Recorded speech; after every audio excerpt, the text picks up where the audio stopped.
All right. What is up? Welcome to the Morning Spike. This is where we get all the Dynasty Pylon, our Nerd Huddle guys all together, and we talk about football. So football is officially over for the season. And how do you guys feel about that? No more football Oh, no, for the next. Out my family. It's Dynasty season, y'all. It's Dynasty season, bro. It's not over. I have an excuse. It's not over. Yeah. It's not over. Well, playing football is over. Watching football is over. Football, yeah. But watching football is over. There's still content left and right. Like it's just people like what people care about. I'd say about 95% of those people is what they care about. But there's still crap out there. Yeah, there's still stuff. Like we are here. We're talking. We're gonna talk some Super Bowl, and then we're gonna get into our first ever annual Nerd Huddle Honors. I don't know. We got to find a good name for it, but it's our Nerd Huddle Awards that we're giving out to the NFL. Because I know Martin brought it up, and we were kind of talking on Dynasty Pylon. You're like, oh, they need to give something to linemen for the best pancake or something. And then it kind of spiraled into like, you know what? There's a bunch of awards that the NFL doesn't give out. Some funny, some goofy, some like serious. So we're going to get into just a few of those this year. Hopefully next year we'll get into we'll have a bigger production with it. That which would be I think the idea I have in my head for it is pretty awesome, but hopefully we can execute. But now we got a year to prep. So yeah, man. So we'll get into the Super Bowl since we I know you guys talked about it on Panda and Grizzly, Dynasty Pylon. And then we'll probably finish talking about the Super Bowl here on the Morning Spike. A week later, Rams win it.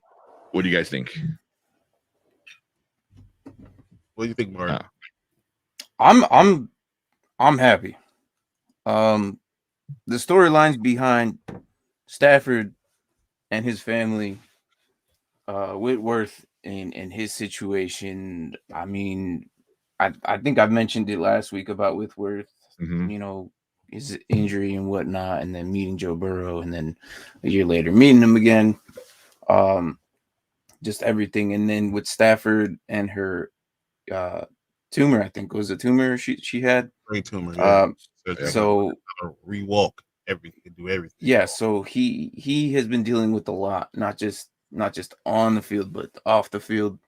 And for him and for them to go all out, they brought in like 10 different people from trades, free agency, everything. Like it was all out for this season, and they made it happen. And I'm pretty sure they're aware of the next couple seasons. It's going to be them and no one else because they don't have any first. They don't really have a lot of assets. And if it's going to be any addition, it's going to be off free agency. Anybody cheap. They have no cap room. So. Yeah, like anybody cheap, but which I don't. Yeah. We'll see. I don't think that's going to happen, but we'll see. Yeah. Well, I think if you're a veteran and you're like going to free agency, there's always that time where you're like, do I want a championship or do I want money? Because you could take a nice pay cut and go to the Rams and in theory make them a little bit better or at least as good and go for another run, or do you just say, F it, I don't got many years left. Let me get as much money as I can. So do you think that's always much better than another team? I mean, they're not really that much better than other teams to have to ring chase with the Rams. I think that's the thing about this makes the NFL special. You really don't have a team that's that far ahead, that you big ring chase with. Yeah. Happy for the Rams. You guys can see a sense of being complete for many on that roster. And that's exactly what Martin was saying was a lot of those guys on the Rams were like, they deserved it. I mean, that was a lot of the one thing that a lot of those guys were missing, and them winning is kind of good. Like, because I really, really see the Bengals kind of going for it for a while because they're all super young, 1 or 2 years in. I mean, all they need is an O-line, and then they will be dangerous. We got Alyssa. She goes, "Oh, guys, the Falcons fan and the 2 Bears fans." Hey, but she's here watching, so yeah. And then she's a Seahawk fan. So I don't know if that's any better right now. Thought So- she's more of a Russell fan than more. Yeah. Of Yeah, I think Yeah. that's what she was saying. But yeah, man, what do you think about so the whole gameplay, the first well, I half wanna say- to the second half? I gotta say, I want to say Aaron Donald is Aaron, yeah. that was really important. I think that was probably my biggest rooting interest was Aaron Donald getting that thing that kind of makes him complete. You know, he last 8 years he's been probably 5 of the last 8 years he's been the best NFL player. You know, I mean, he has the sacks, he has the domination, he has everything that he's needed. He's teamless right now. Yeah, Because Brady's gone. Aaron Donald in 8 seasons has 98 sacks, 441 combined tackles. The man dominated. He's basically on the same level as, you know, Reggie White, Lawrence Taylor. Like, he is that dominant. But you can't say you're that dominant if you don't have a championship. Ray Lewis, like, you can't be that guy. You can't be on that team unless you have that championship. And I think that is what he needed. He had to have that. And I was happy to see him get it. And I was happy to see him get it with Von Miller. I thought that was awesome. You know, also was happy to see Jalen Ramsey get, you know, kind of get beat up a little bit, shown out a little bit. Because all as arrogant as he is, he did not play that well. He just really did not. You know, even with the face mask, I don't care. You gotta, you know, own up to being beat by everybody. That last play that Aaron Donald basically saved him. Ramsey got beat out. Had Burrow made that completion, it would have been done. Yep. So Donald saved the entire game. That last play. Yeah. He won them the Super Bowl because Ramsey tripped. One or two more seconds. And then you're talking about what, a 60-yard touchdown to Chase. Ramsey tripped up and Chase took off and he was wide open, and then Donald got him. It was it was crazy. And no one, like, I think a lot of people didn't notice that until after the game, you know. And then, like, I remember Monday seeing all the pictures. I was like, oh shit. But Aaron Donald, if he didn't dominate that game, they lose.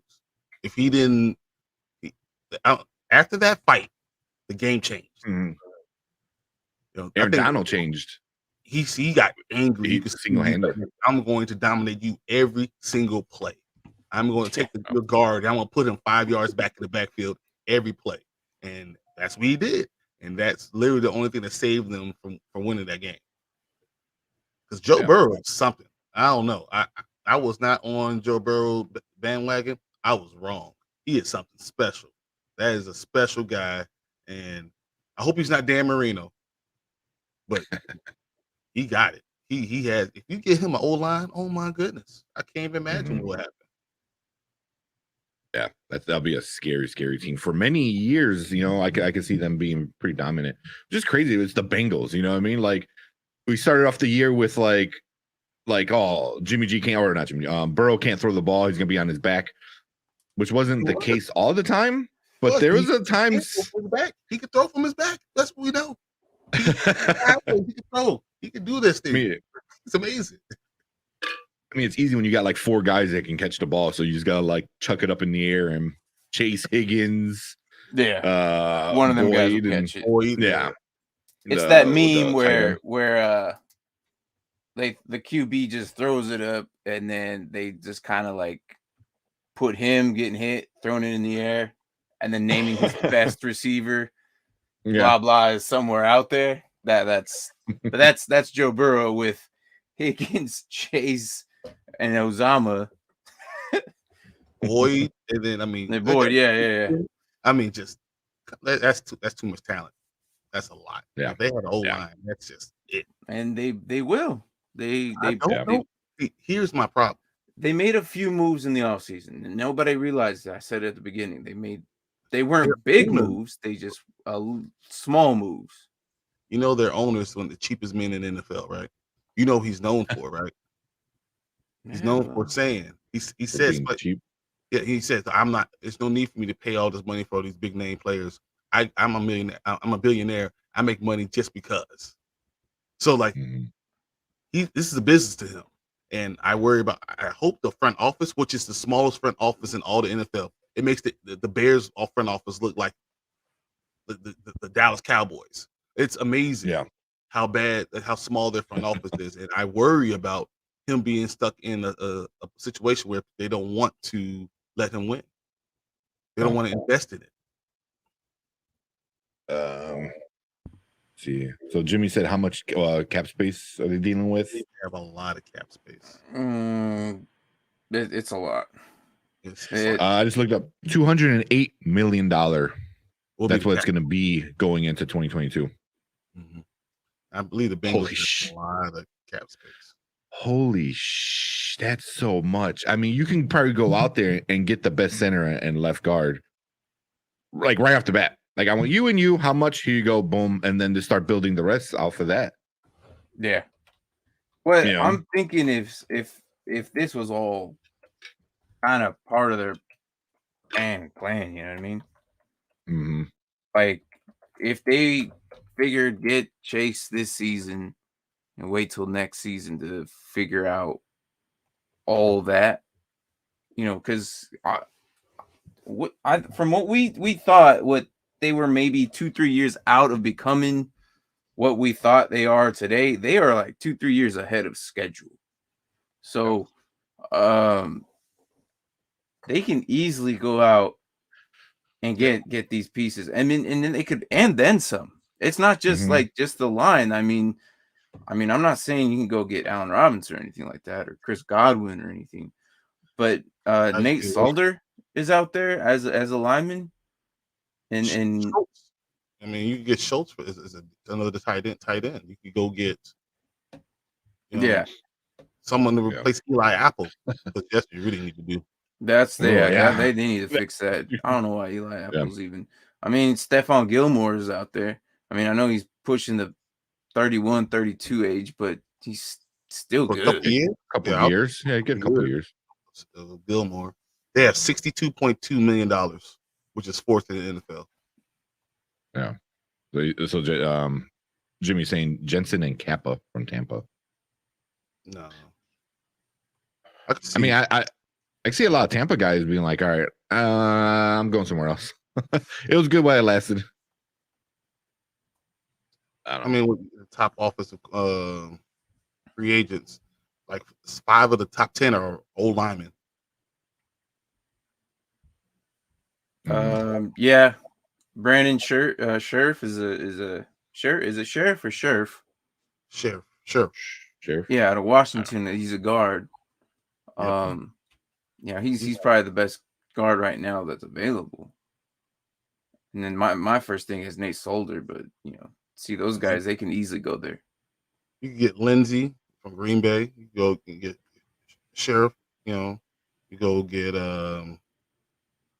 what else? Orlando Brown. Cam Robinson's probably the best one right now. Cam Robinson played for Jacksonville, and he's probably, in my opinion, I'd probably say the best grab. Why? Because he's 26 years old, and he's a better left tackle than most out there. I'm just saying, like, he would probably be the best one to grab and stay with the team rather than picking up someone who's like old and like, because like, let's be honest, when you hit 30 to 35 years of age, you're basically old in the NFL. It's a young man's game. It's just that way it is. I don't know, offensive linemen kind of get a little older. They could last a little longer, which is kind of weird because you take. That's what I'm saying. 30 to 35 is typically where it's at, and for them, they could retire about 36. Yeah, usually between 36 and 40. That's when you're looking at offensive linemen. They can last 15 years. Yeah, I mean, there are Peters. There's outliers like 39, Whitworth. Yeah, geez. He's an outlier. So Jason Peters, you just said it's 39, almost 40. Yeah. There's a few of them. But yeah, like you said, this is all like there's the people that are the best of the best usually last a little bit longer because they just play better, so they play smarter and healthier.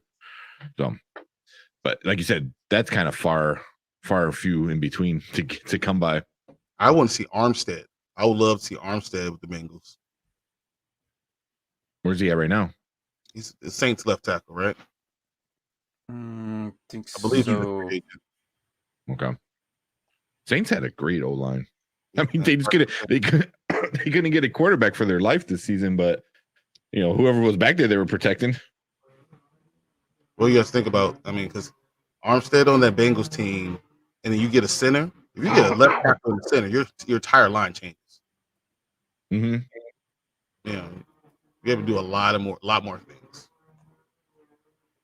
Yeah, I think that's what they're gonna. They have to go after. So. And then safety to go with the Williams, right? Martin from the Saints. I would say, yeah. But they got Von Bell.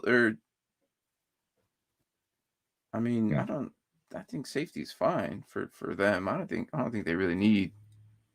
They need a corner, and I was thinking that they need the corners for sure. And I was saying Gilmore. Stephon Gilmore is a great.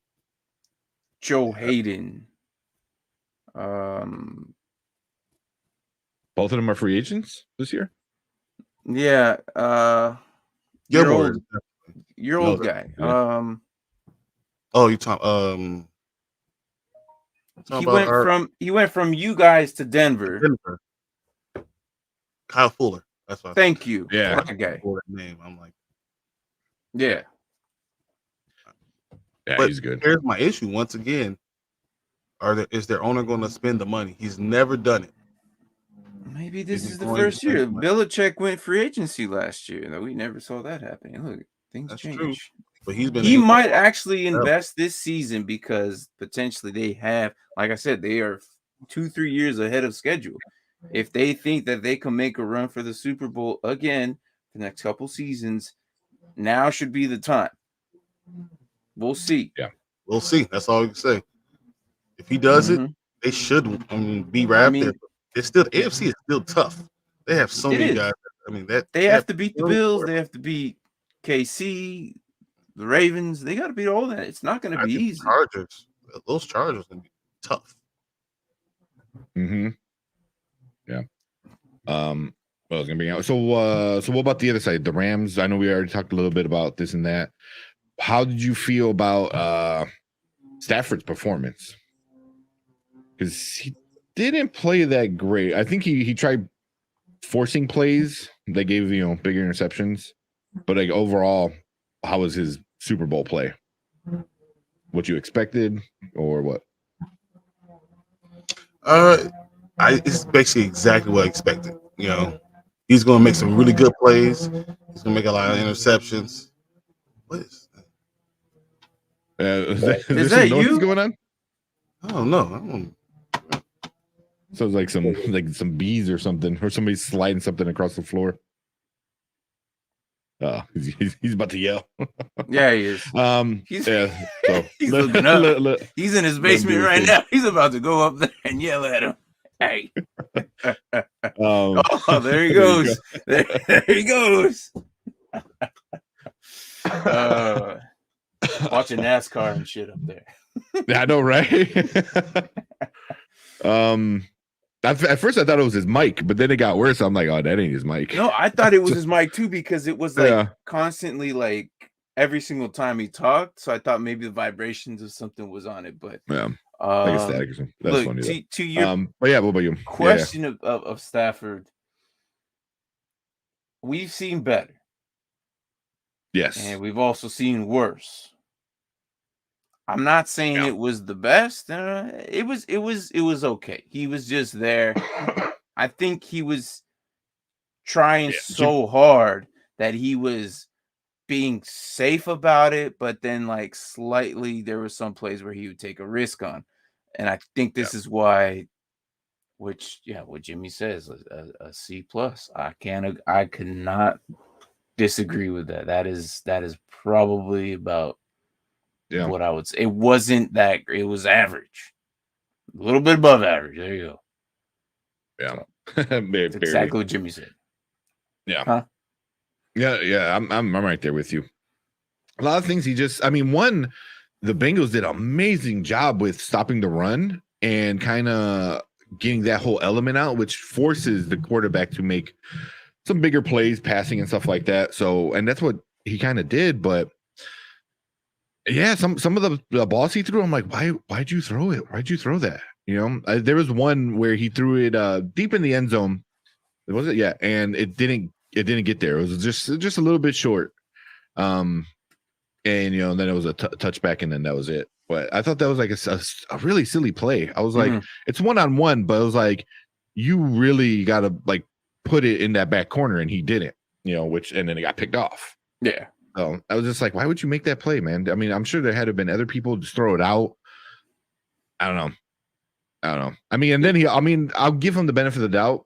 He had injuries. OBJ going down early in the game kind of was really, really sucky. Yeah. It was really sucky. What's just crazy is damn, I can't believe how well of a game he was having. Yeah. Until that happened. He was scored like, what was the double touchdown thing? You were like, I hope somebody did it. And, I know. I think last week you were saying we were talking about all the betting odds and stuff like that. I think you said it was the granddaddy of them all. 8,000, a plus 8,000 if OBJ had the first 2 touchdowns, and he got that first one. He almost had that second one. If I could be wrong, but he almost had the second one and he didn't get it, and then Kupp got the second one. Yeah, but holy crap, man! When he caught that first one, and they were marching down, and I think he was in the end zone, and it was thrown above his head or over his head or something like that, and he couldn't catch it. And I'm like, holy shit! I'm like, did he almost get that? I'm like, somebody almost made a small fortune with OBJ, but yeah. And a lot of people were upset. A lot of people were upset about how that was going on, because it was everything was lined up, it was happening, and it was a possible outcome, and it didn't happen. I am trying to find out the numbers to what Stafford had that day. They weren't great numbers. No. 3 touchdowns, 2 interceptions, and he got 2 sacked twice. I mean, if you really want to look at those fantasy points, it's 27.75. Not too bad. Not too bad. Well, not too bad. Hold on. Is this my league? My league's different. Yeah, my league is a lot different. Let me go to regular people's league. Sorry. It's like a standard. Yeah, I don't do standard crap. All right, 21.92. My league gave him an extra 7. Extra 6. But 21 is a little bit more on the that's there, average side. To you average people, it's 21.92. Yeah. My league, it's a lot more in depth. Like I don't even know how to mention mine. Yeah, if OBJ didn't get injured, he wins the Super Bowl MVP. Yeah, he was on track for it. Yeah, but I mean, it's hard to tell with the second half, you know, because Cooper Kupp still knows how to make big plays. Yeah, and he still would have made more plays. OBJ would have probably gotten another touchdown. Who knows? I think that at some point it would have been either him or Kupp. If Kupp got it, obviously, then I think OBJ could have been the guy. So at some point, I agree with what Jimmy's saying. I think he would have won the Super Bowl MVP had it not been there, because adding from what he had, because that was just in the first quarter, was it not? So he didn't even play the other 3. So who knows what have happened in the other 3? So yeah, and it was set up for OBJ to have a big game, because they were putting all their best guys on Kupp. Yeah, you know, which opened up the block field for him. Yeah. Which so he could have had a really big game, but then Kupp Kupp got the MVP. And did Kupp? Yeah, he did. Yeah, Kupp got it. So excuse me, man. But yeah, he it was good. Y'all good? Are they you're muted. Yeah, we're good now. Are they like racing cars up there? I was like, what are you guys doing? No, they're actually back to me. The girls are trying to back. I can't get too mad. So yeah, so that was the game. The game was pretty good. The first half was a little, it wasn't boring, I forgot somebody messaged oh, what about that game? And I was just dicking around like, oh, that was a bad game. Like it was a good game. It was a good game. It wasn't boring at all. Like I think was it 2 years ago, a couple years ago, that was like compared to that boring game. It wasn't as much of a shootout, I think, as many people thought it was going to be. They just thought it was going to be like touchdown. And both defenses stepped up big for the most part, You didn't think the rest which I didn't mind. with that? I think on both sides. On both sides. They let him play, for most of the game. That Ramsey thing was super obvious. I was like, really? I mean, and on top of that, it was a touchdown. Why wouldn't that have been reviewed and be like, hey, hold on, we're taking it back? I don't know what the ref was looking at. I really don't. Like, at the play, I mean, he literally grabs his face mask and throws him. I don't know. He was this close about being right about the Bengals by 6. Hey, you're a couple minutes away from that. But I mean, the first half was pretty good. I think it was set up, but the end of the game was really a nail biter, which it's always fun to watch. It's, if you're a fan of one of the teams, it's kind of really hard to watch. But just as a overall fan, it was a good game. It was fun. I enjoyed it. Two good teams. So I don't know if those are the two best teams in the NFL, but it's how everything kind of fell out. And that's the thing about the NFL. Yeah. It's a one-game playoff. Doesn't matter what you did all year. You got one game to show what you can do. That's it. Yeah. So before we get into why I wanted Justin Herbert in the playoff. That's why I wanted Justin Herbert in there. So I think as a young quarterback, he might be the best. And I wanted to see him against Josh Allen. I want to see him against Mahomes. I want to see him against Burrow. I wanted to see what he can do with that team with Mike Williams and Keenan. I mean, they have guys, and they're so close, except for their coach is an idiot. So, yeah, idiot. He is. Speaking of coaches, Brian Flores is a Steeler now, I think. Yeah, I think they signed him as a defensive linebacker coach. Yeah, so good for him. Which, of course, Mike Tomlin goes and saves Brian Flores. Yeah, I like the move. I wonder. I like the move. But he's like a defensive coordinator assistant and a linebacker coach. I was like, you were going for a head coach, and now that's the space that they had. But Mike Tomlin says, "Don't worry, you come to my staff. We'll get you back up there. We'll figure it out." I think it's a good fit. He'll be fine. Yeah, keeps him out of the shadows or the spotlight for a little bit too. Yeah. Why do you think that Rams opened the season with that Thursday regular season opener? Or who do you think who do you guys think Rams will open against? I don't know. Talking about for the new season? I'm assuming for a new season. They usually do the Super Bowl teams again. Right? Usually. Yeah. At least at one point, either the next weekend, but usually it's them. Is the schedule's not out, is it? No, they just tell you what teams are going to play. They just don't know. Yeah, who's playing against who? Yeah. So because usually schedule doesn't come out until roughly around where free agency is up, which is in about 2 weeks. I can't wait. I can't wait. The combine I'm more excited about. Free agency is kind of just there, and then it's like I don't know. Everything just happens so perfect.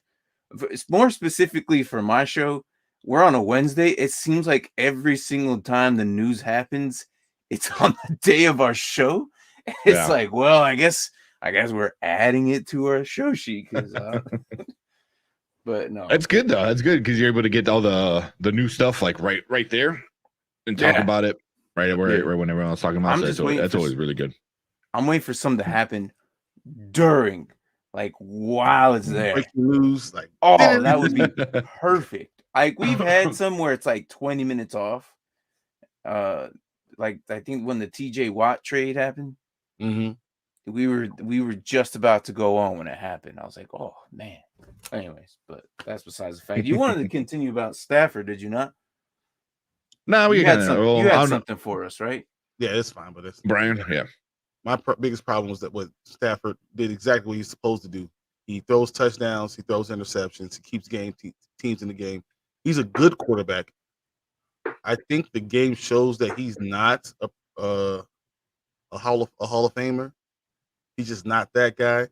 But what he is he has an unbelievable arm. He makes good decisions, but he always throws interceptions, and that's always what hurts him.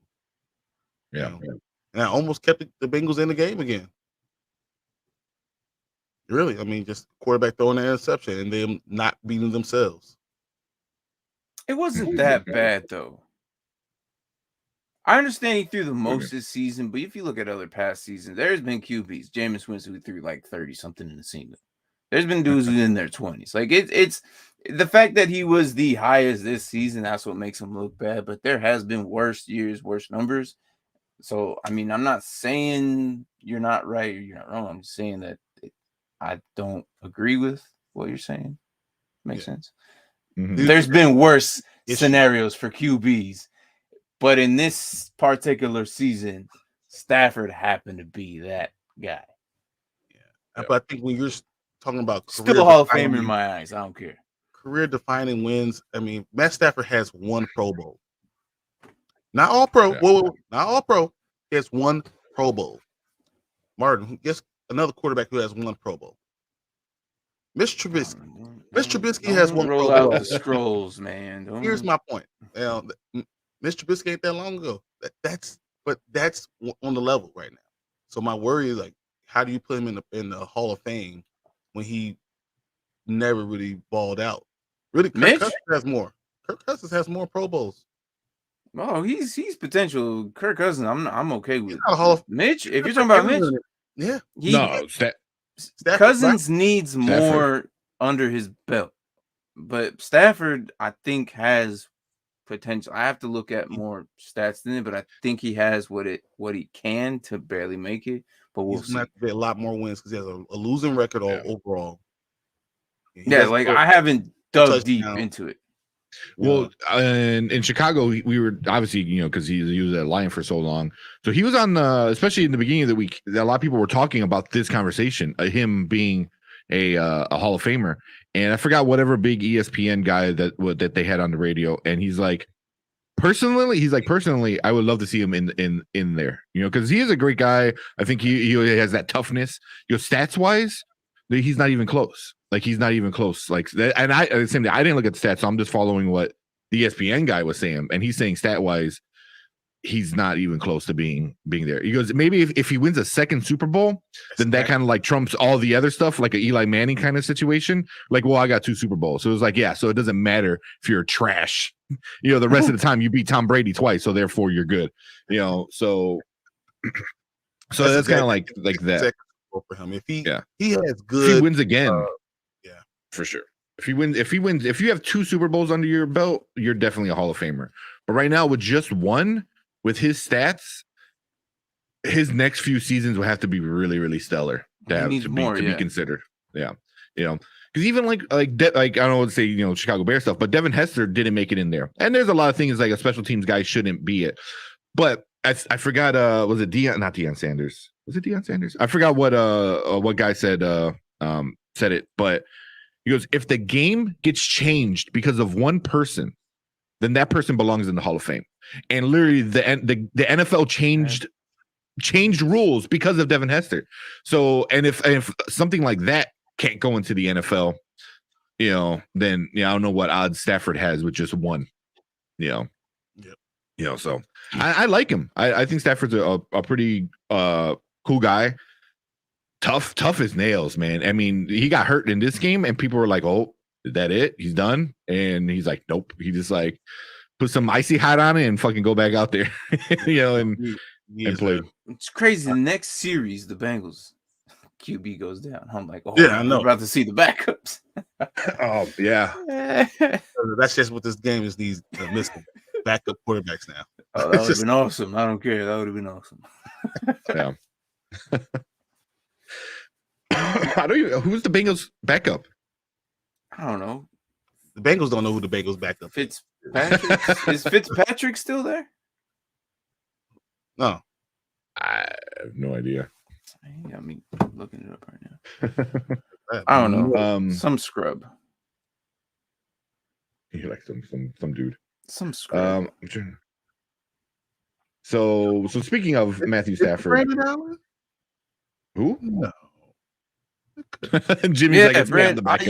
I thought maybe Allen. I thought Allen left and then came back, but it's Brandon Allen. It's Brandon Allen. He came back. Okay. Not too bad. That's been okay. Yeah. So speaking of like Matthew Stafford being a cool guy and stuff like that, after he got trashed at that rally, Super Bowl rally. I mean, he had a bottle of tequila, like just the whole bottle that supposedly he drank all by himself, and plus all the other beer and champagne and stuff. It's COVID time. You gotta do what you gotta do when times of COVID. You can't share. You can't share bottles. So you just your job is to drink the whole bottle. The fifth is yours. He drank that whole thing, the whole parade, the whole way down. He was drinking that bottle. Once again, he stayed up. He didn't fall down. But you know, Tom said, hey, Matt, drink some water. Yeah. Trust me, I know. The thing is, by the time of that day of the parade, that was already day 3. That night when they won, they did not sleep. Now, as I love watching Good Morning Football. That following morning, I had woken up, and I turned it on. I'm watching, and Peter Schrags. I don't know if you're familiar with the cast of Good Morning Football, but so Peter had text, freaking Sean McVay, congratulations or whatnot. They FaceTime him, and they're telling him, hey, then you could see they're all in the background. You could see it, and they're all in the back having a grand old time. Like, you should come over. We're partying right now, blah, blah, blah. And Peter goes, I can't. I'm on my way to work. It's 6:00 in the morning. And they're still going. It's 6:00 in the morning. They're still going from the following night. They're drunk as hell. The following day, I guess they slept that night. The following day, they're at Disneyland in front of the park getting interviewed. Cooper Kupp in the middle, Matthew Stafford on the left, his Kupp's right, and Donald on Kupp's left are right. All 3 of them wearing shades. Why? Because they are done. They are intoxicated and tired, and they ask Cooper Kupp, hey, how many hours of sleep have you gotten? And he looks around. Between us 3, probably 3 to 4 hours. So what we got here. That's what we were doing. Partying for 2-3 days. This is already Monday, Tuesday. Yeah. They probably had an okay time. They probably rested, but then back at it on Wednesday. They had that parade. So the intoxication level was so high for these guys, which they probably don't drink as much because they're in season. So this is the only time. And they are strictly out of character. So for them to actually be interviewed during this time was probably not a good idea, because they're going to make certain decisions that, well, so I know you want to bring up, with that being said, I know you want to bring up something. So that. I know Jimmy already kind of brought it up, but I'm going to save that for a minute. So this happened during the thing. At this point, it's at the end. It's over, kind of, And during his speech, I really didn't understand, because he was like slurring a lot and kind of stumbling over his words a lot. As he was holding the liquor bottle too. So this happened, and this poor lady fell, and the stage is pretty tall. That's like a 8-foot stage, maybe. Yeah, if not taller. Yeah, something like that. Because you can see the people down there. Yeah, I mean, Stafford's wife kind of goes over there, and and then they cut it. Where's my mouse? But it's like what Brian said, though. Brian, you can't. There's nothing he could have done about that. Yeah, I mean, they both knew it was bad. Yeah. At that point, it's like, damn. Oh my goodness. I want to know what he said. He's like, "Oh, he's like, fuck that, I'm out." Is that what it looks like he said? Like he said, "Oh my god," and he would turn around. He said, "Oh my god." Yeah. Oh yeah. he took off. Which, you know what? So he's getting a lot of heat for this. That like, oh, he should have went over there. I'm like, one, what could he have done? He could have fell on What top literally could have he was drunk. Yeah. Here's one Yeah. thing we And I'm don't like, see. Did he walk back there and inform somebody? Maybe we don't see that though. possibly. And that's the thing. That's I mean, the argument. I think that's him standing there, just kind of standing there. And he said, But "Thank God." I could be wrong. Like he because pointed the it out. backstage is behind them. It's not stage left, stage Yeah. right. It's back there a little bit. So Yeah. I think it's the. Because I think he's just standing right there. It's the Because sip of water. she walked forward. Yeah. But also, I mean, people do come to her help. You start seeing some of the Yeah. other stage hands coming over and stuff.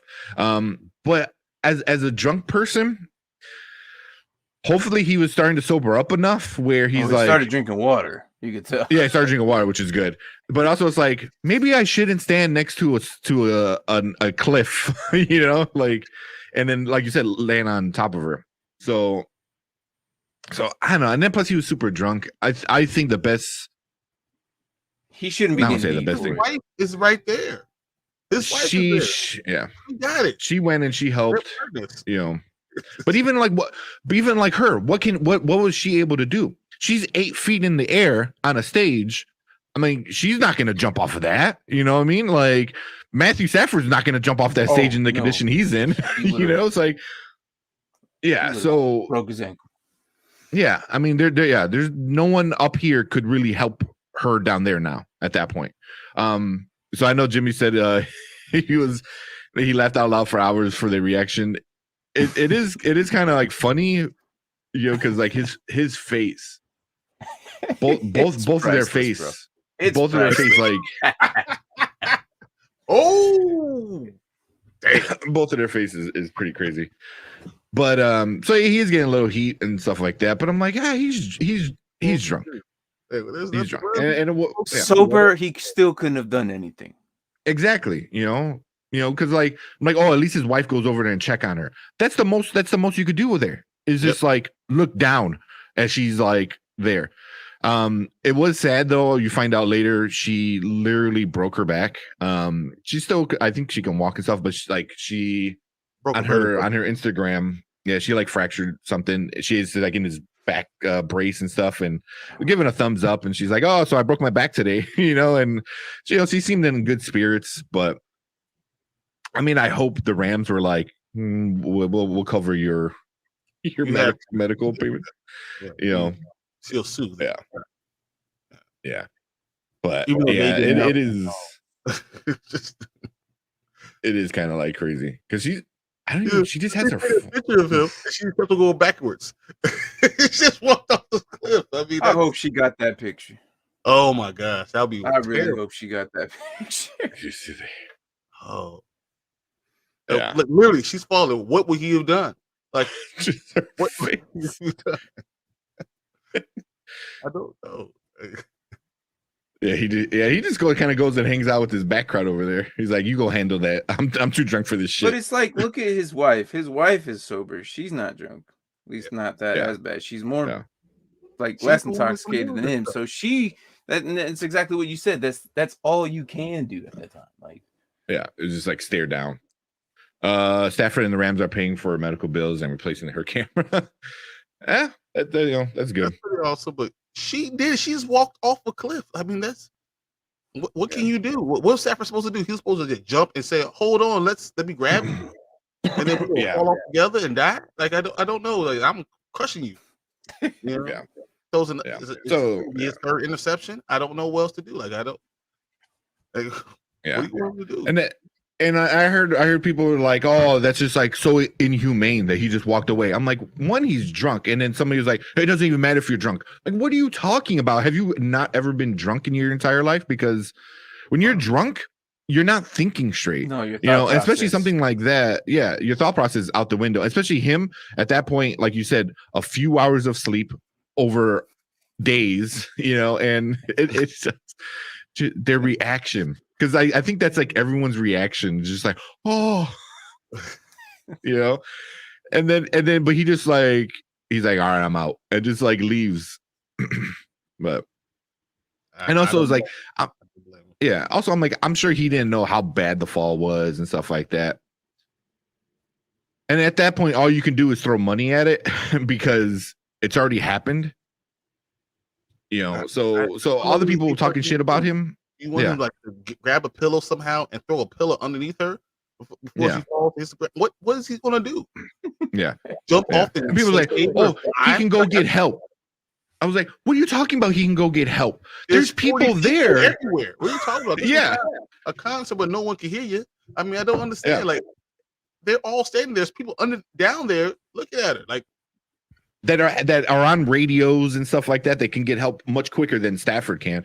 They're like, oh, you know, but he's the star of the show. He can just like wave people over. I was like, calm down, man. You have no idea what you're talking about. You're just upset that like, you know, he watched this person fall.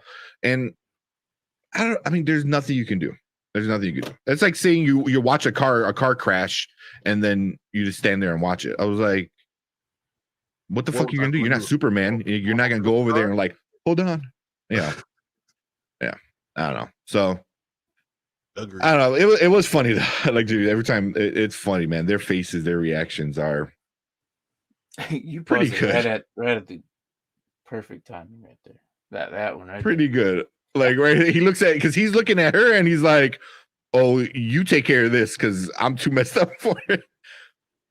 This is like what I would have said. Like, hey, you got this. I'm gonna go over there and try not to fall down myself. Do my best. Yeah. So I mean, he could barely talk, and you expect him to do anything at all. So, I mean, that might be the first pitcher all weekend that he hasn't had a liquor bottle in his hand. No, that water bottle actually was vodka.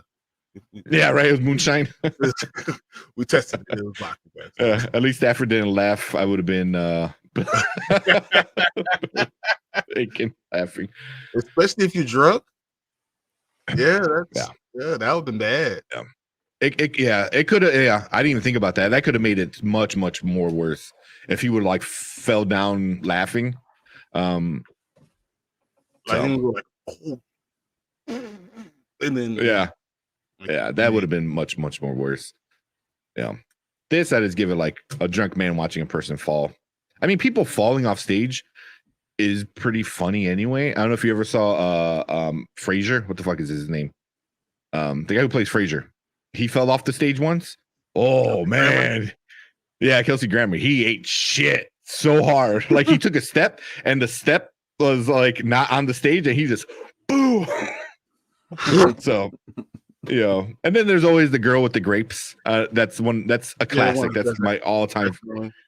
And she falls over and is like, ooh. So I mean, it's hard not to laugh when people fall. It you know, I know you get the aftermath of it all, but she seemed like she was a good sport with it. You know, granted with a broken back. But yeah. Oh man. Anything else before we move on to our awards? I just want to remind everybody that the Bengals don't have a general manager. They're are you serious? He's the general manager, the owner. I'm telling you, this is serious. The Bengals might not spend money. Just let you guys know. That sounds like a shitty baseball team. That's what like shitty baseball teams do. Like this is real. Mike Brown is basically their general manager. Jeez. Yeah. And they, man, I don't know though. If I was the owner, I would be like, all right, we're this close to like really becoming a dominant team. Maybe if I spend a little bit of money. He's been the owner for years. This is not like a new team he bought. He's had good teams before and not spent money. That's sad. You know, I'm just saying. I hope that I'm wrong and that Mike Brown will go ahead and spend some money because they have a team that can be special. Yeah, it's exactly what he is. He's like a terrible Jerry Jones. That's exactly what yeah. Terrible Jerry. Oh man. All right. Let's finish up this week with our award section. So we brought it. It kind of came together a little quick, and I know we all been busy this week with stuff. So it's not the full event that I had in mind. So hopefully next year we'll have a more of a extravaganza, I guess. Think of a good word with it. But there were some awards that we thought the NFL missed. Right. So which one do you guys want to start with? So let's see. We'll do this one. This one's pretty easy. So you almost had an award. So we were thinking about teams that almost had wins, that were this close, and there's a bunch of them. There's a bunch of them that almost had it. You want to say which one almost had it, Martin? What I think who almost had it lost by field goals, man. Like absolutely field goals. We thought that they were gonna actually come out with wins. They actually tied with the Steelers this season. So which was week. So I mean that's a dead giveaway. So week 10 they tied with them. So if you don't know what I'm talking about, then let's see. Week 1 they lost 41-33, which is not bad for to San Francisco 49ers. And then week 3 they lost by a field goal. And then week 5 they lost by a field goal to the Vikings. And then against the Rams they lost by a touchdown.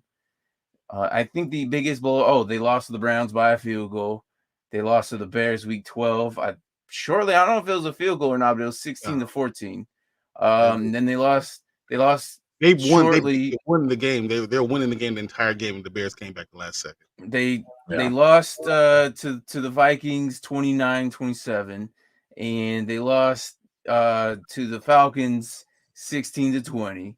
And the Lions they were right there, and this is why I gave them the you almost had it with the little insurance guy. You got to be quicker than that. So it was just so close, man. And I was rooting for them. And I swear, if you put $100 on any of their wins, which I hope you probably did it towards the end of the season, maybe against the Packers, you probably won some money. Against the Cardinals, you probably won some money. And it's just I don't know. I always gotta feel be like quicker the than Lions. They just when you see teams on your schedule, there's teams where you put a W or a L, right? You see the Lions, you always put 2 W's, right? That's just what it is. And I think that's what teams go in thinking that these are the Lions. I'm gonna put 2 W's. And the Lions are that team that just don't give up. So a lot of those games they lost by a field goal, they were down by 17 points. And then they still came back because they don't give up. I don't know if they almost had it, but I think they continue to lose by 3 points for the next 30 years. That's what I'm thinking right now. I'm just saying, as of this season, it was that was the way. It was just You can put the Chargers on there too, the LA Chargers. Oh, you almost had the playoffs. Yeah. Oh, yeah. That would have been cool. That would have been it. They were probably on that nomination. I think next year when we do this, we're gonna have nominations. So we'll have 4 that were close, and then we'll have the winner, kind of like how awards places do it. I think the Lions. You can have Lions, the Colts, the Chargers. Yeah, and the New Orleans Saints, because technically they're the last team eliminated. Yeah, right at the end.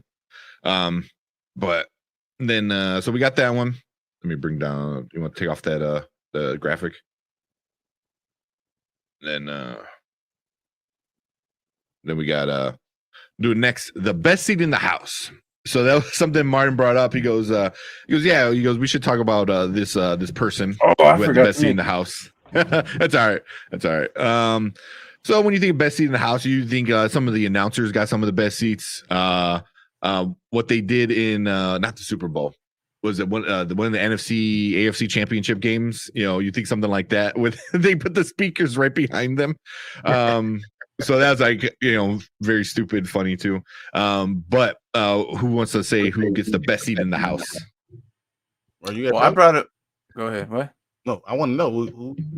Oh, you I don't don't- know? So So- you would say it? In my opinion, the best seat of the house. I'm not saying Boogie in his little lift every Monday night football game last season. Okay. I'm saying that they had the best seats of the house, front row seats. Nobody had a better vision than them every game. And this individual was on a roster, a well-known person. And because of certain things that happened in the offseason, is why he was not a part of this team, but he was still there, and they did not rule him out, so he was there almost all the time. Deshaun Watson sat on the bench all season. Had the best seats of the house. He had season tickets to the Houston Texans. What was the and, Texans? Is that the best seat? Really? The Texans? He had the best seats of the house in Houston. And yes, Deshaun Watson, I give the best seat in the house to him. All the games, all 18 weeks, 17. Yeah. because he was not ruled out. Can I give an honorable mention? Huh. To Evan McPherson, the kicker for the Bengals, who watched that entire halftime show instead of going to the locker room with the team. That guy be honorable mention. I was like, he said just like bob his head, dancing. I was like, Oh, is he yeah. crip walking? Is he crip walking? Like, what is Yeah. this going on? I don't blame him. I would have been out there too and just we haven't gotten to I was like, I'm a yeah. kicker. It doesn't matter. So That's awesome. how old is that guy, man? He looked like he was 12. He's sitting on the bench, and I'm like, dude. I was like, he's 22, and he's a rookie, and he's just like, love it. Yeah. They don't need me in that locker room. They don't even know I'm not there. Yeah. Right. He's too small. He's hidden behind all the people. That's funny. Yeah, that's a good honorable mention. But we got to give it to Deshaun Watson. That's sad. You're right though. had the best seat in the house all season. So we'll move on to so many sacks. So this is gonna go to the quarterback that had probably the most. Was it the most sacks all season? Yep. Or got the most sacked all season. I know before we announced the winner, there was an honorable mention that Brian brought up. Was Justin Fields.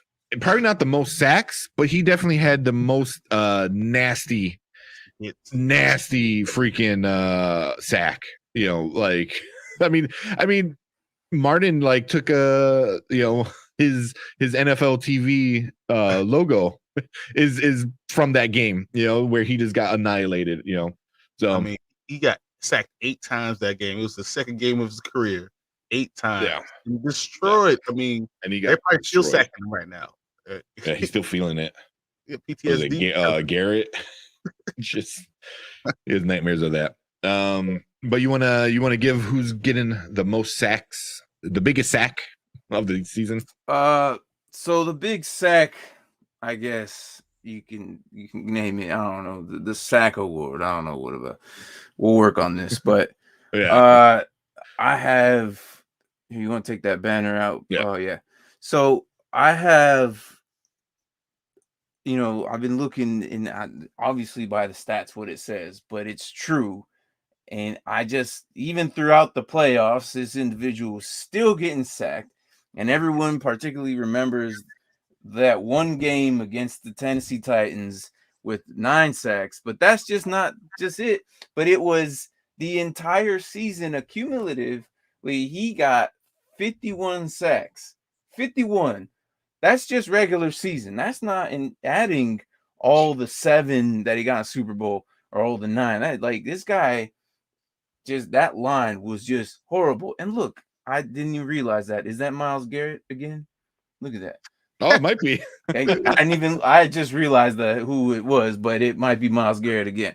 Yeah, So therefore, the sack award might just go to Myles Garrett from just sacking all our QBs. But it's just crazy.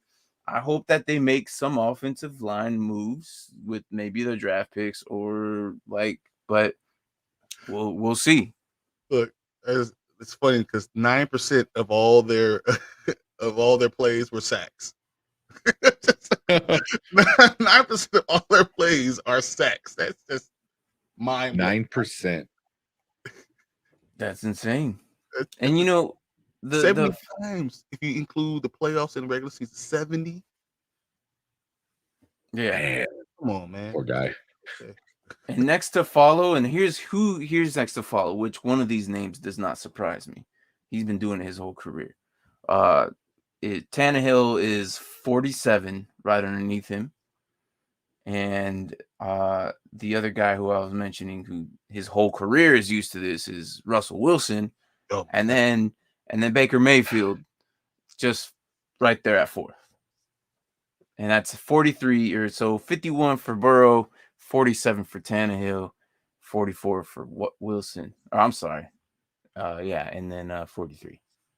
but Wilson was hurt That's for like 3 games, so he could have. Oh, hold on. You got to cut. You know what? Wrong Wilson. Damn. Welcome to the league, Zach Wilson. You got sacked 44th time this season. Wrong Wilson. That makes more sense. Yeah, that man got. Dude, every time he dropped back, Russell's Say what? Every time he dropped back, he got sacked. Zach Wilson had no chance. No chance at all. So how many games did? Oh, so hold on. So now that I'm bringing up, freaking Russell Wilson, because that's the original Wilson that I'm playing in the list if you're watching. Only played 14 games, so of the 14 games missed, still kind of high, and 33 sacks.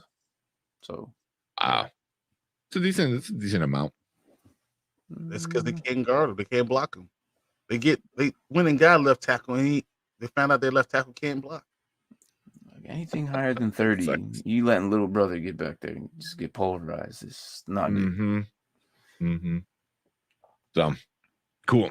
So I got that one. RIP Burrow's long-term career.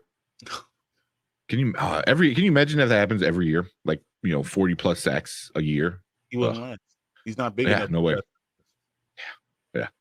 All right. So next we got frequent flyer miles. So this one's got the most. What was this at? So this one I brought up was we're calling it the freaking flyer miles because these are air yards that regardless of completions or whatnot, the ball traveled through the air. Who spent the most air time? This man flew 5,783 yards in the air throughout the whole season. So Jimmy, if you're watching, your boy Tom Brady earned this one. And that's a good little suck. I made that this morning out on the fly. There you go. Is that passing yards, Martin? Air yards. Or just air yards? Air yards. Oh, gotcha. That doesn't matter if it's completions completed or not. Like the fact that his ball through the air 5,783 yards. In general, I think in the season, That's if you really though? in the season completions, it was like 3,000 something. No, but yeah. Didn't Tom Brady have like 5,300 yards this year? Yeah, but it was but I mean total. So you're not adding even in the air. I'm talking about like this probably even more. Like he could. Well, I guess you're talking about in the air because people are yak because yak is where it's at. So yeah, but I mean he was throwing everywhere. It was amazing. Can you imagine doing that at 44? Thomas Edward Patrick Brady Jr. But yeah, that's amazing. Yeah, that's a lot. That's a lot. Yeah, because I think when they count the receptions, they count the yak too. So this is just the air time, which is air yard. Yeah. A lot. That's a lot, man. That's a lot. And then it comes from a guy who's like almost 50 years old, like the oldest man or was the oldest man in the NFL. So yeah, that's pretty cool. Quarterback next year. Oh Jesus. He's not. So real quick. So how do you guys? Is he gonna stay retired? I don't know when or what season. Do you think he's gonna stay retired? Yes or no? Yeah, I think this is the time. You think that's it? I think if during the season someone gets hurt, especially San Francisco, I can see him going back. I can see him going back. I see him taking a year off and then coming back. And coming back behind the best line. Yeah. He finished the year leading in yards and touchdowns and finished this distant second in MVP voting. Yeah, but because Aaron Rodgers was the best player in the NFL last year. Yeah. That's what it was. Yeah. I hate that. I hate Aaron Rodgers. I hate everything about him. I don't like other Aarons. People come around and tell me their name Aaron. I don't like them. I can't do it. Start to get angry for no reason. All right, so got our next one. The most useless yards. So this one I kind of came up with. It was like the person who ran around the most that didn't mean anything, you know. So like Patrick Mahomes had those 500 yards running in the backfield in the Super Bowl 2 years ago now. Mm-hmm. But we're talking about the regular season. So I got the little video here. So again, of course, it's Patrick Mahomes. He ran for 35.7 yards. How far back he went?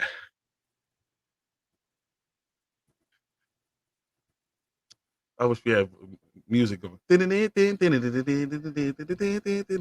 runs back and forth. Yeah. So Patrick Mahomes, I don't know what the hell, man. That dude just keeps running. 35.7. Yeah. I wonder what's the total on that, because he seems to be doing that a lot. And that's just the way his style of play. Like the line gets disrupted. He runs around. God knows what he's doing, but I mean, it's just the way it is. So real quick, so as I'm looking at it, the line of scrimmage was the 4-yard line. 4-yard line. The line of scrimmage was on the 4-yard line. He threw the ball, so he ran all the way back to the 25, and then threw the ball from the 20. Line of scrimmage was the 4-yard line. What the hell, man? That's like, crazy.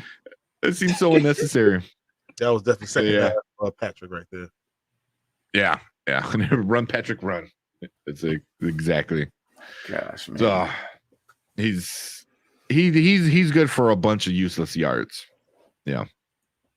So now we're coming down to the last two. So this one we saw already early in the year, but I think we all loved it so much. And then I wish Marvin was here because he's the one that kind of came up with the Fat Man. How much, got to give the Fat Man some love and stuff. So the Fatman Award of the year was from was it Green Bay? I believe. Where's the clip? I believe it was a Green Bay. I forgot the game. But I'll just show the clip and then we'll talk a little bit about it. So right there. Tip of there. Oh, yes. Keep going. Running. Rumbling, bubbling, stumbling. Keep going. Can't think of it. 4 people. It took 4 people to take this man down. I love the way he dropped the ball. Like, it was awesome. Like, he dropped the mic. Oh, man. That's awesome. Yeah. So we're talking. I can't see what happened. Go ahead. You can't. No, I couldn't see what his name was. I forgot what his name was. But something like that. So that ball just popped up. He stretched as much as he could stretch. All the yoga and Pilates he's ever done came in handy. And that man went for about 20 yards. Yeah. So, man, you love that. You know that made his whole season. His whole season. Bradbury. Yeah. Oh my gosh. Yeah. That's awesome. That makes you laugh, make you smile. Yeah. Oh, we got Jimmy coming in real quick. Patrick Mahomes best play: run, spin, run, sack, fumble. It sounds like he's playing Madden. So I have an honorable mention to the Fatman Award, and that goes to Dolphins offensive lineman when he scored that touchdown. It didn't count. Oh yeah. Number 68, Robert Hunt. It was it was an incredible play, and I didn't have time to make a clip of it, but it was awesome. This dude runs it and he gets hit, does like a whole entire flip and lands on his head or whatever and scores, and they take it back. I was like, damn, just give it to the man. Yeah, why did they take it back? It was something stupid, wasn't it? He was too far up. Yeah, 3 yards. So, he was 3 yards instead of 1 or something like that. Yeah, so it wasn't it no longer part of the line. So yeah, that's why. Which sucks. Yeah. He was actually nominated for the Scepter for angry runs. Almost gave. I wonder if he got it actually, to be honest. Oh my gosh. No, look, no, you gotta find it. You gotta play that. That has to be played. Let's do it. Oh my God, find it. I just didn't. What you look up? I didn't want to play it because I couldn't put cover Robert up Hunt anything. touchdown run. Robert Hunt, yeah. But if you don't care, go ahead, I guess. I mean, this is awesome. It's a really good play. It's one of my favorite Fat Man runs. So I mean, if you really want to put that into, it was a oh, it should cover, yeah. So it was a great play. Catches it, run, boom! Oh man! And it crossed the line. It crossed the line. Yeah, he stretched out for it, running back. Yeah, he did. Boom! Right there you go, man. He's not down. That's awesome. Oh man. That is my Fat Man Award. There you go, man. Boy, that's a lot of weight on his neck. Damn.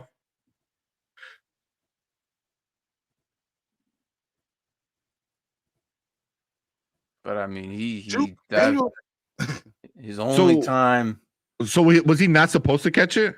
No, it was, I guess, the running back's right behind forward of the line. I can't remember too many men across. Yeah, because I can't remember the rule. I just top of my head, but yeah. You see, the guy was right there. The little guy, it was right in front of him. He just took it from him.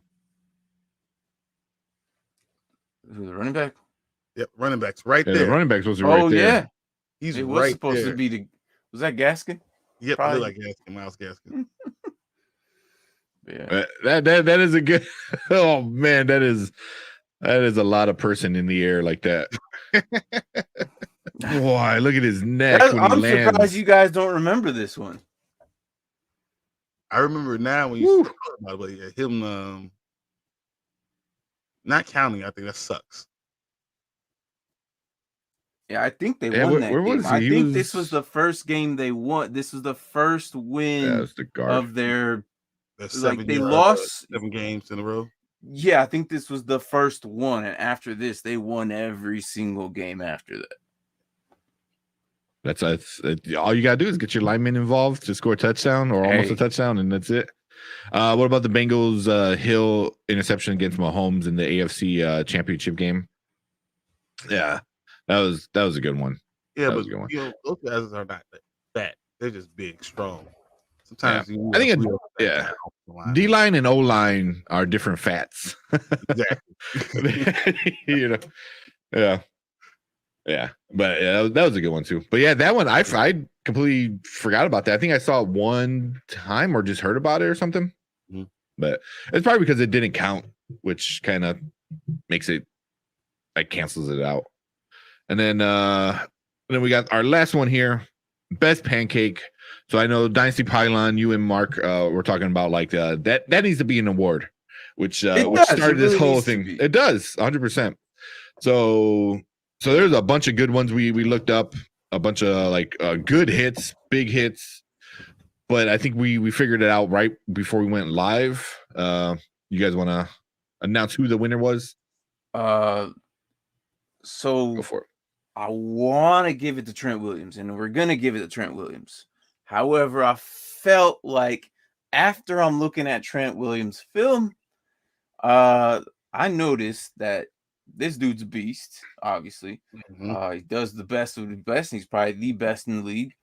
And however, now that I'm looking at the 49ers, the 49ers have some blocking ability plays.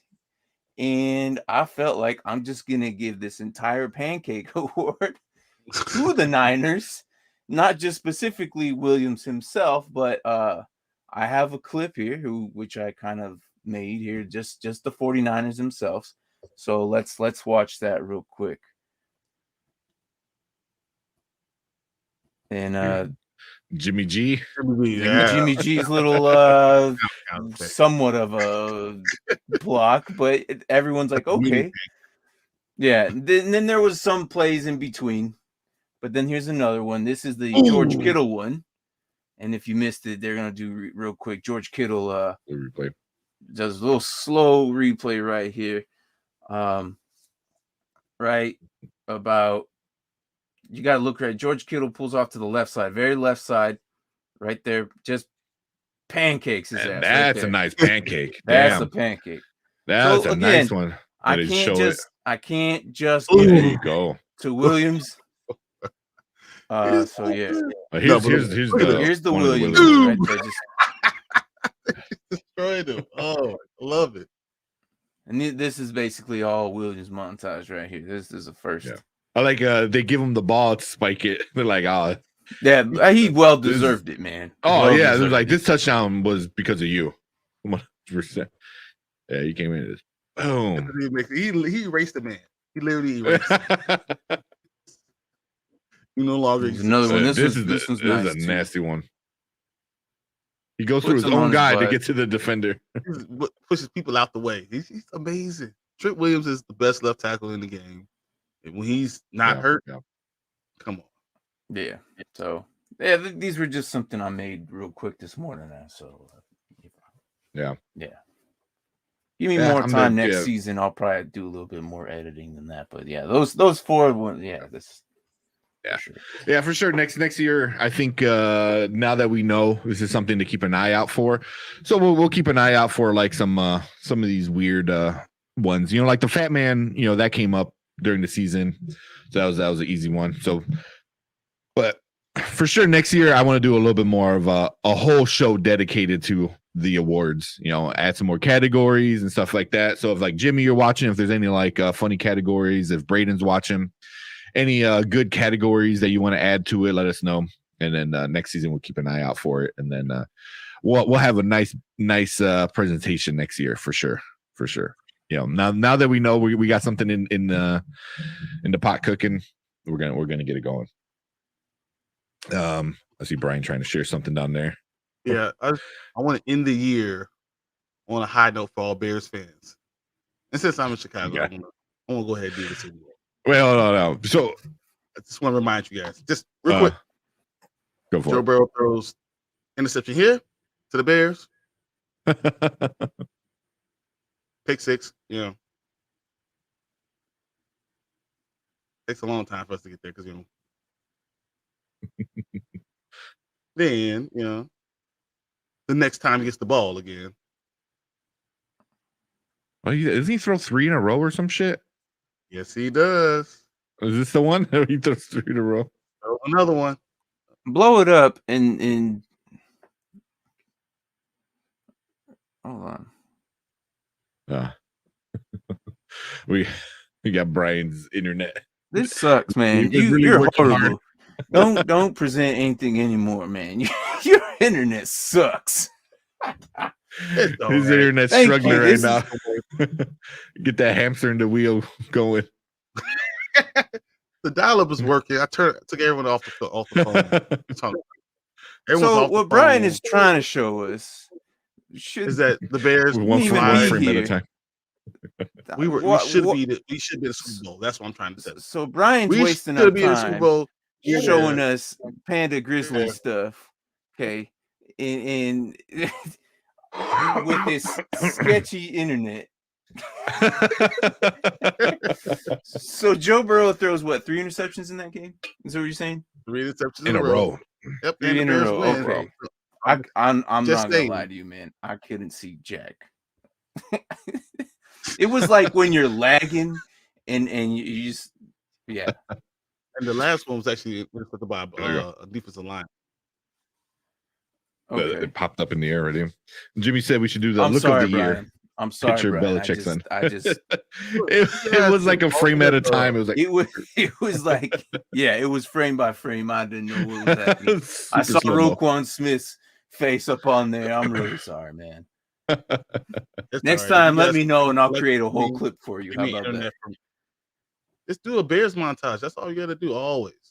just Yeah, there. yeah, no kidding, bro. It won't take that long though. We only got like 5 plays. It's not that. Yeah. So we'll go for a few more minutes. There was something I did want to talk about was the halftime show. So many people are saying it was the best. Stuff like that. Obviously, a lot of the boomers were like, it was bad. It was bad. It sucked. It was boring. There's a picture of or a video of a guy recording the halftime show at a Buffalo. I think it was like at a Buffalo Wild Wings kind of place. All old white people. No one gave a damn. Like Eminem's on the screen. Like all this stuff's happening, and he's going around and showing, and like no one cares at all. So it definitely affected others the way differently than it did other people.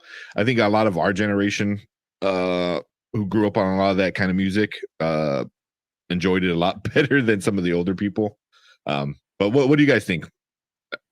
If we were born between the years of 1970 and 1995, it was probably one of the top 3 halftime shows that you've ever seen in your life. If you were born before that or after that, you probably didn't care about it. That's 70s kind of pushing it. Like 70. I would say 80, born in the 80s. So 70, you were. It could be. I mean, so when this movie was coming out, you were in your 30s.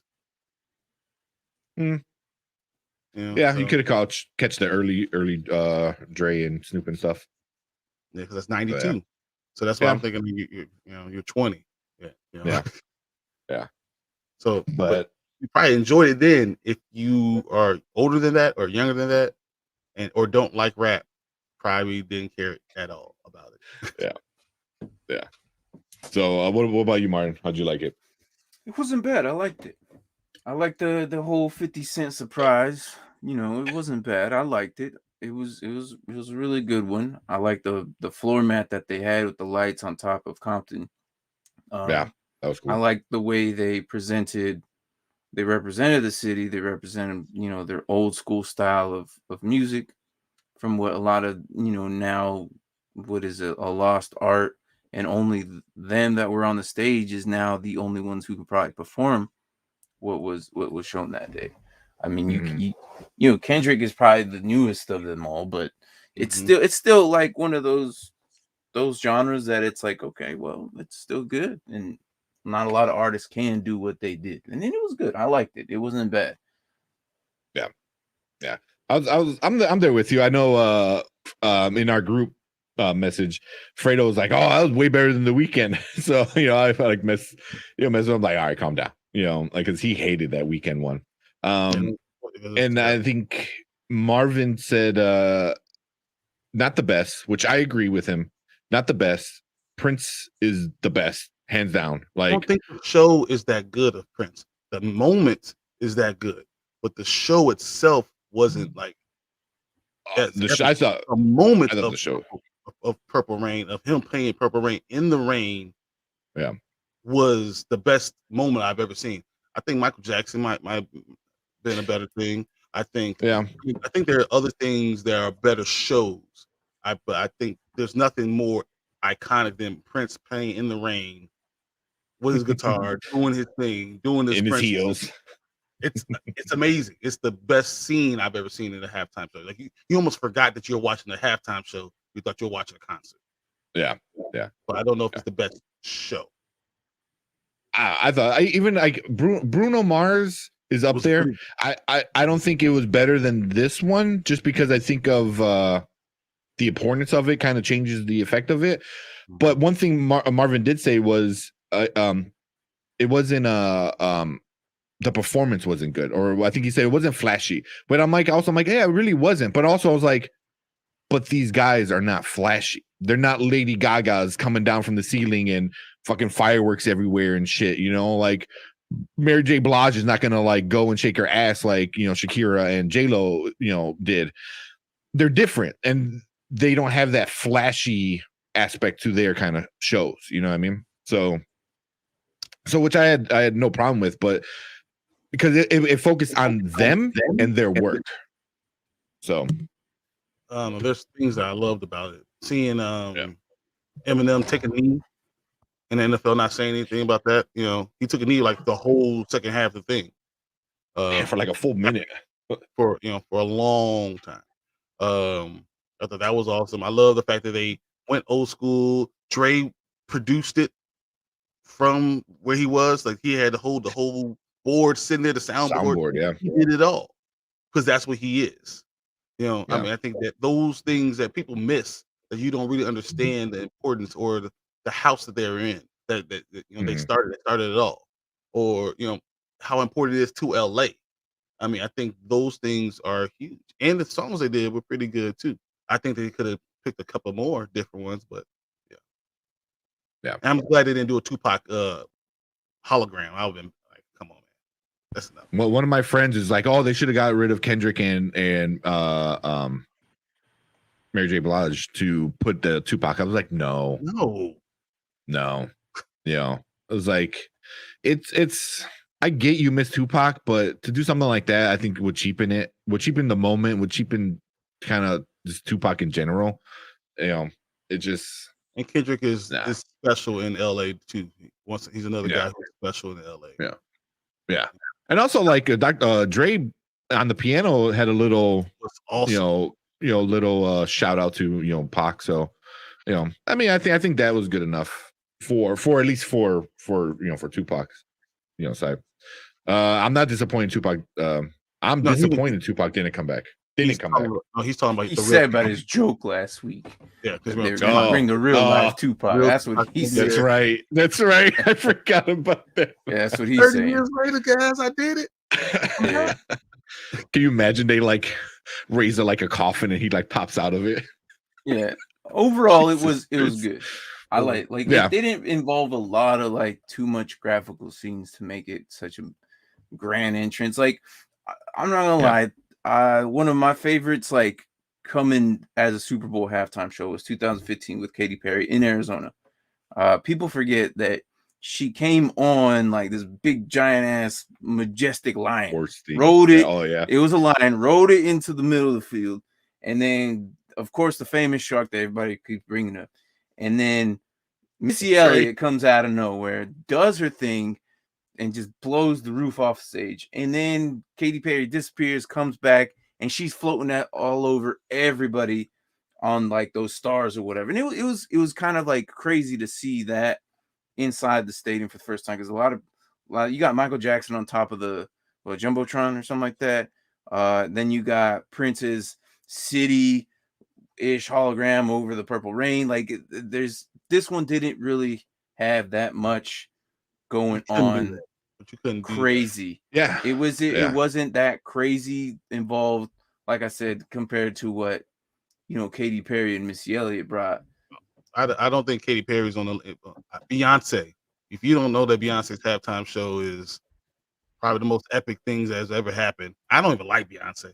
She changed the game. Careful, man. Careful. I know the whole after you, but her halftime show is the best.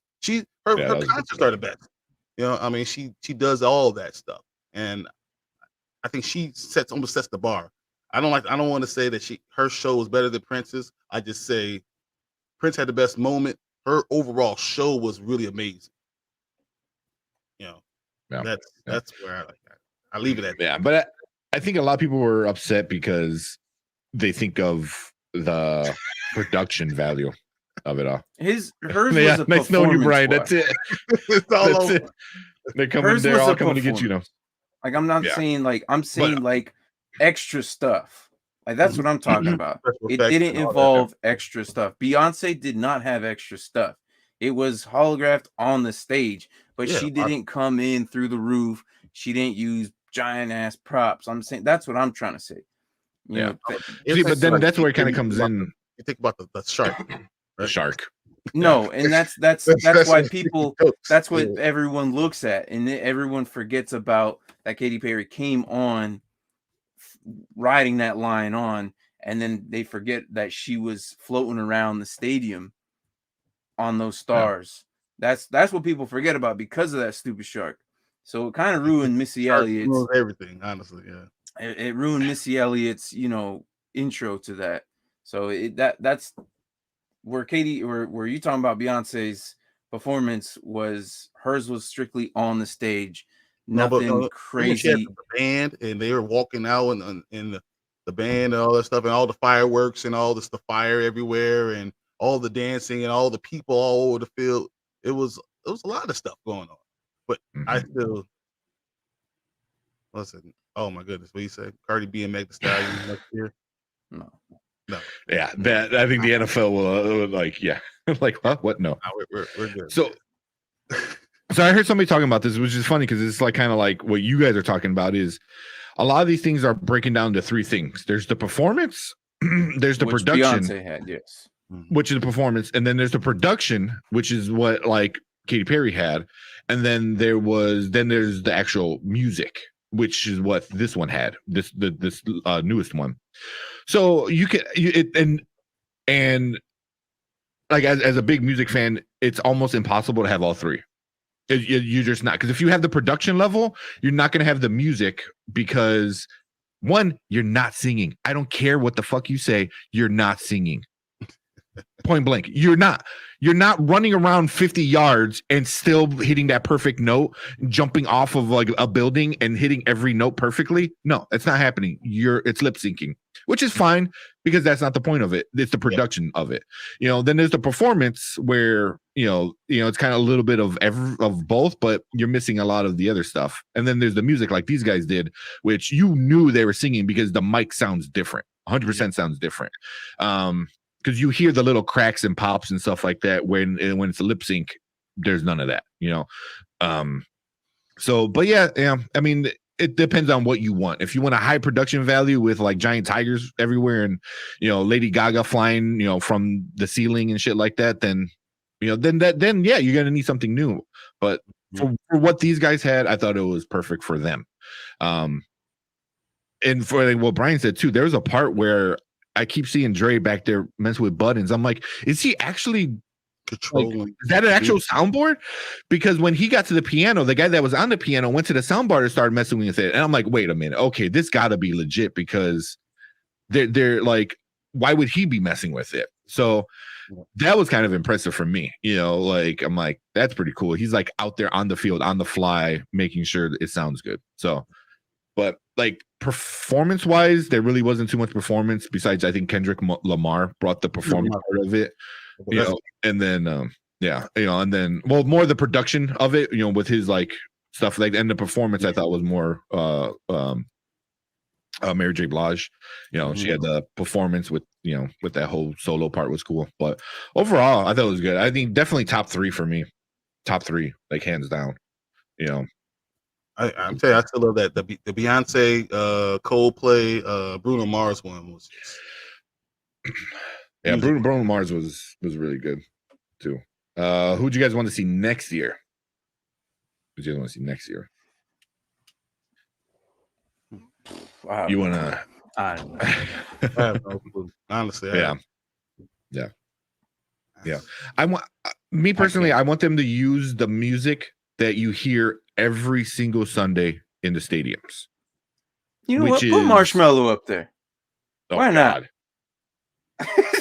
Oh, I forgot you're into the EDM stuff. No. Okay, hold on. Okay.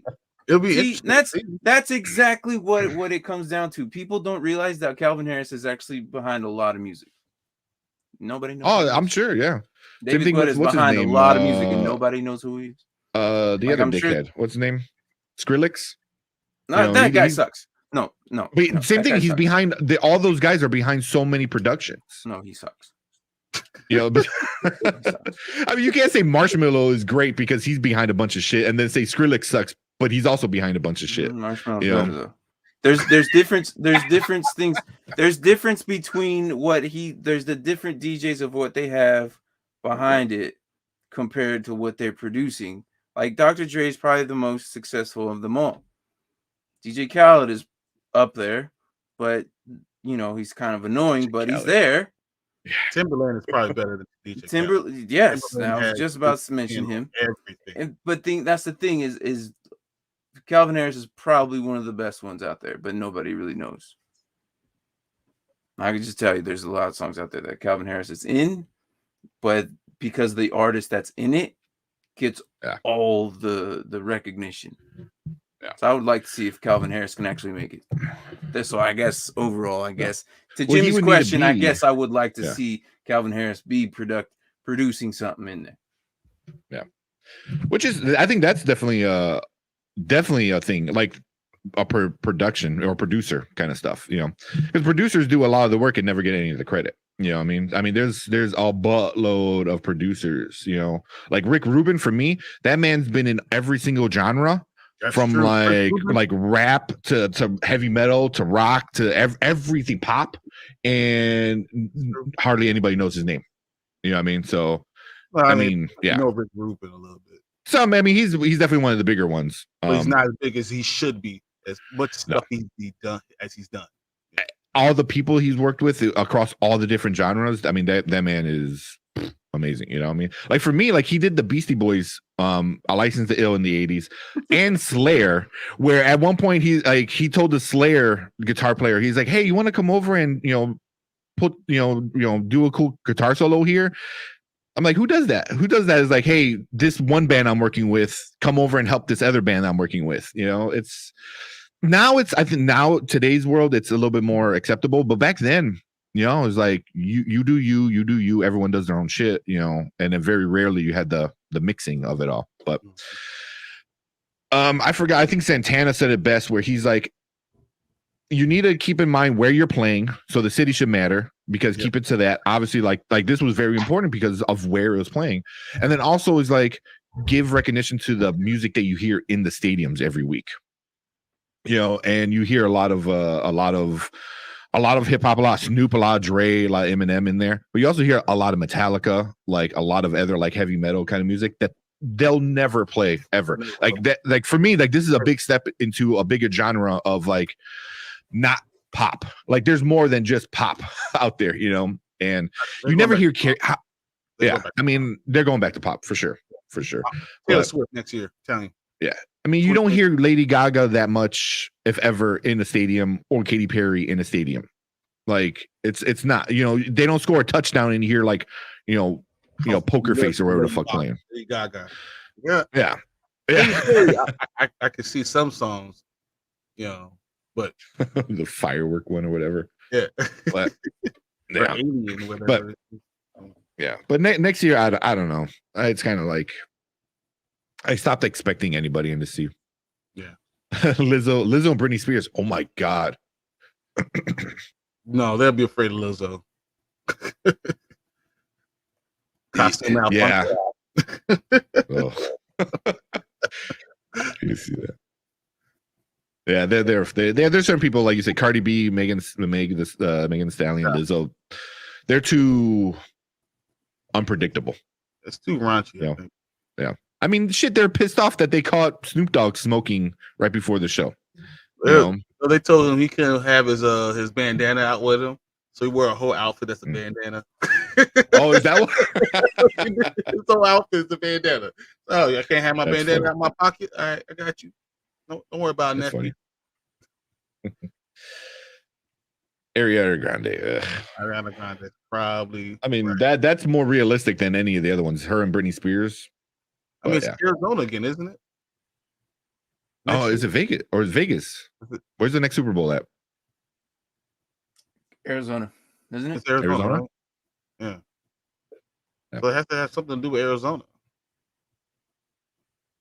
No, I don't know, really. But not really. You don't have to. No. Yeah. Because the one has nothing to do with Arizona. Well, because Katy Perry and the Missy Elliott one, that was actually done in Arizona. Yeah. Had nothing to do with Arizona. Yeah. I mean, like the location matters certain times. Like them playing SoFi was good. What was that? It's like the location, what type of music they do there. I mean, certain place, yeah. So like when they played in San Francisco, they should have had more Bay Area bands, which there's so many. But and Santana was pissed. He's like, hey, there's a bunch of us out here like ready to go, in the Bay. And they went with fucking what, Maroon 5? Something Maroon stupid. 5. Yeah. So you didn't go Santana? I mean, come on. But where was literally- the Madonna CeeLo Green one and what's her face? Someone else. It was 3 of them. Where was that at? I can't remember. I don't know. That was like 10 years ago. And that was a while ago, man. I think that was, I don't know, I can't remember, but that was 2012. Nicki Minaj, CeeLo Green, and oh Madonna. yeah, Nicki Minaj, CeeLo Green, and Madonna. What was that? I don't know. Holy crap. Yeah, Elton John, Bunny Man, Madonna's Give Me Your Super Bowl XLVI in Indianapolis. Yeah, Jimmy's got it. Was pop music. There you go. Oh no, this is that was indie, not New Orleans. Madonna. 2012. It's 2012. They're saying the 04 thing was Nipplegate. Jesus. Nipplegate. But yeah, man. Yeah, I just wanted to get it a little bit of the halftime show. But that's it, man. No more talking about this past season. We're kind of done. We're gonna start looking forward. Free agency's coming pretty soon. In like what, 2 weeks? Yep. Right? Free agency, combine, the draft, bunch of off-season stuff. So we're definitely gonna get into that. I know on Dynasty Pylon, you guys are getting big into the IDP stuff. I saw that, and you're doing. I think you had Brian on last week talking tight ends too. Yeah, we're going offense. Yeah. So yeah, make sure you go check out Dynasty Pylon. You guys are starting to do shorter, like cut parts of your episode, which is cool. So you can focus on one player, all that good stuff. But yeah, we're gonna probably do some more breakdowns in the off season, a lot more trivia, which was pretty fun, and just kind of like hanging out for the off season. 200 days away from football return. That's what we should have. We should have a little countdown.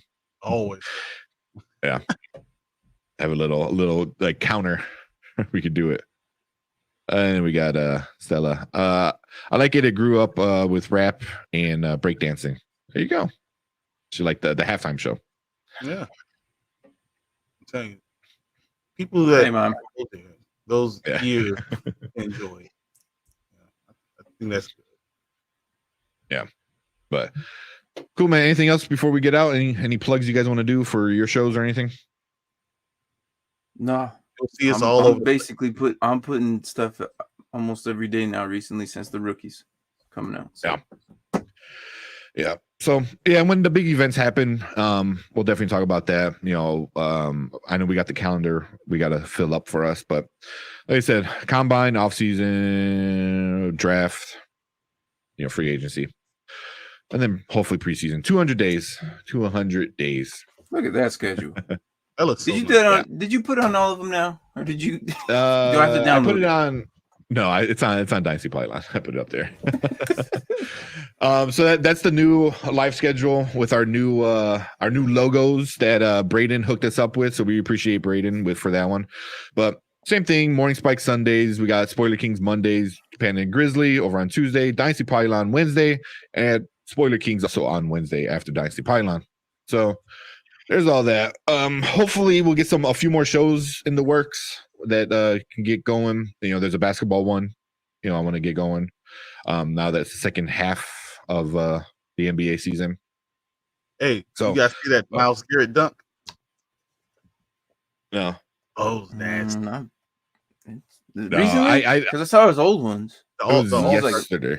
Yesterday? No, I didn't see that one. No. It was nasty Friday. And his dunk and then that block. Friday. It caught someone's ball and threw it like into the 15th row. It was ridiculous. I recorded a bunch of the skill game and the dunk in the three and all that stuff. So I'm going to watch that. And then the actual All-Star game is. It was not. It was yeah. But yeah, man, that's it from us here. Make sure you go follow all the Nerd Huddle channels down in the description. It's just big. It's a big dude. But all right, man, let's get out of here. We appreciate everyone coming in and hanging out. Jimmy, as always, Stella, Alyssa, thank you. But all right, let's get out of here, man. I gotta go Yeah. do stuff. Yep. Later. See ya.